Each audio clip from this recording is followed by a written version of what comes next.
Isang kalugod-lugod na araw sa inyo mga bata. Ako si Binibining Jennifer Andabon, ang inyong guro sa araw na ito. Sabay-sabay nating alamin ang layunin ng ating paksa. Mailalahad ang mga mahalagang paraan upang mapabuti ang komunikasyon sa pamilya.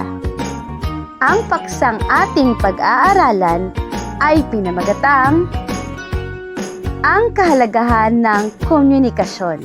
Ano nga ba ang komunikasyon? Ang komunikasyon ay isang proseso ng pagpapalitan ng impormasyon na kadalasan na ginagawa sa pamamagitan ng karaniwang sistema ng mga simbolo.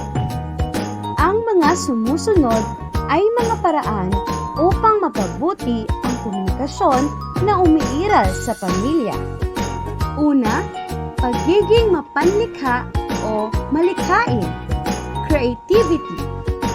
Kailangang gamitin ng tao ang kanyang talino at malikhaing isipan sa pagtuklas ng mabuting paraan ng pagpapahayag ng kanyang sasabihin.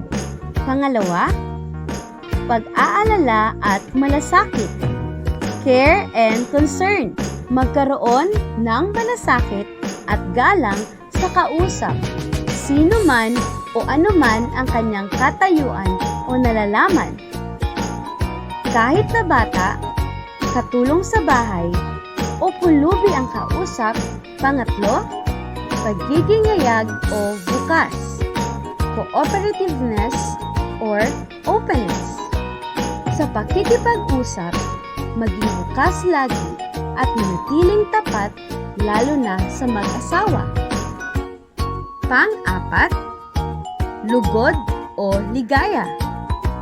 Ang kaligayahan o lugod ng isang tao sa pakikipag-usap ay nakaaakit sa pagtitiwala ng kaharap. At ang panglima, atin-atin.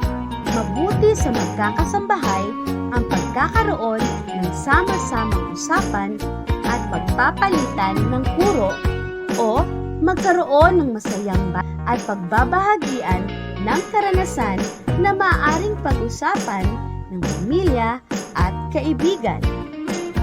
Ngayon, dumako naman tayo sa mga katanungan upang sukatin ng inyong natutuhan.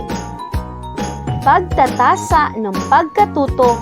Una, ano-ano ang mga kaalamang natutunan hango sa mga larawan o aralin?